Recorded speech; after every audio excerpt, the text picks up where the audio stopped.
Hello, welcome back. You have made it this far. We have been talking about working with customers and job, and we've made it all the way down to here now where we're going to talk about creating credit memos.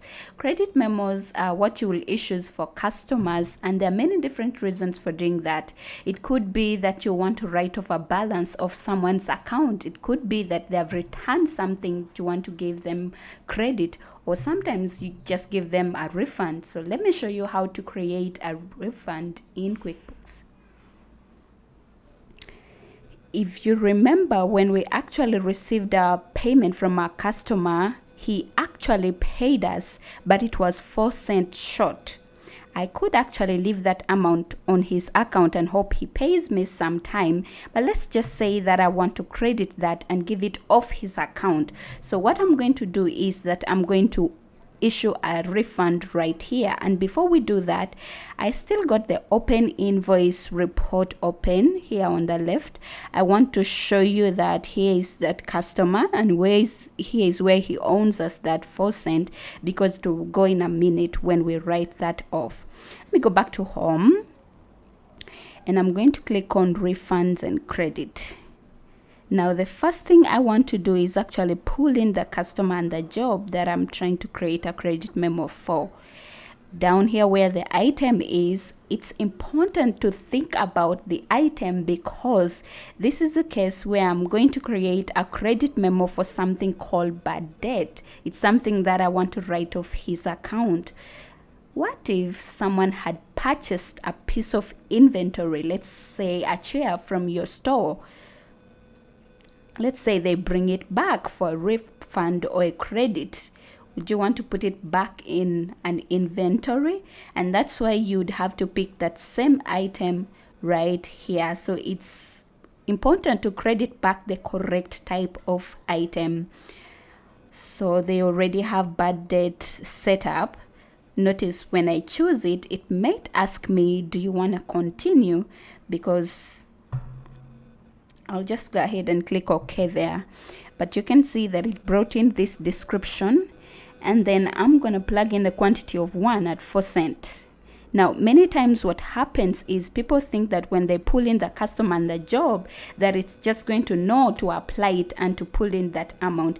It doesn't have a clue. You have to tell it what the item is and how much you're going to credit off. Be careful that you don't have this column that says taxable, because then what will happen is that it will just throw it off in an opposite direction.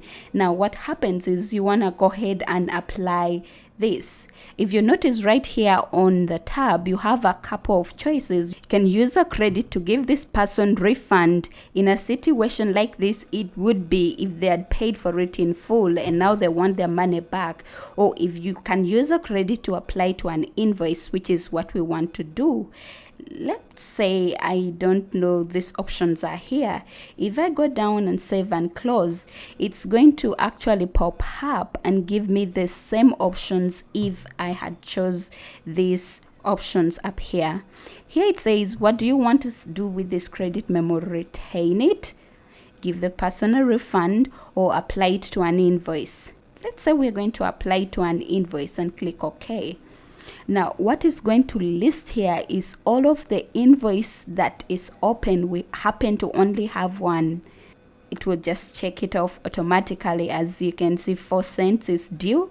And if I click done here, it's going to apply that 4 cents. That's what I'm going to do. I'm going to click done, and now it's done. There's nothing else I have to do. If I go back to my open invoice report and look at this, look, my customer is not in the list anymore, and that's because it doesn't owe me anything anymore. Let me pull one more report. I'm going to go back to report, customers receivable, and look at the customer detail. Now I can see my customer detail, and now you can see he doesn't owe me any penny, and that's how you're going to write off that debt.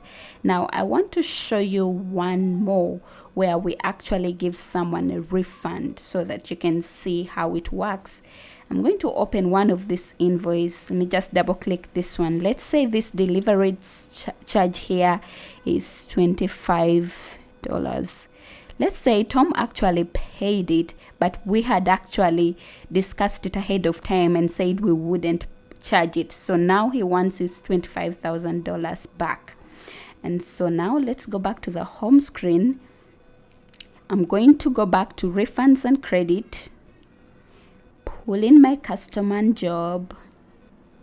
Now this time what I'm going to do is I'm going to choose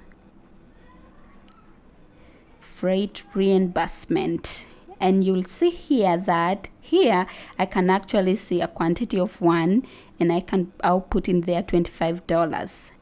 And now if I just leave it like this, it's going to be an available credit on his account. But I want to give him a refund.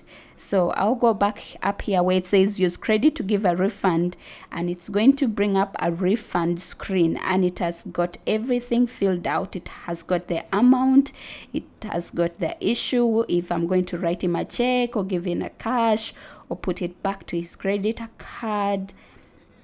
If I choose check, I'm going to tell it to take it off the checking account.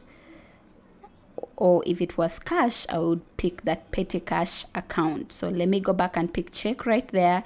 And you can see pretty much everything is filled out. I'll click OK and I'll show you what it looks like. Let me save and close this. Now, when I go back and look at my customer balance details that I have open, here is what it looks like. Notice at the top, there is a 4-cent credit memo, and there is a $25 credit memo and the $25 check that offsets it. So you can see that we've juggled this around, and now he owns 0. So that's how it actually works. You can credit back anything you want. So let's go ahead and wrap up this video and go to the next, where I'll show you how to create statements.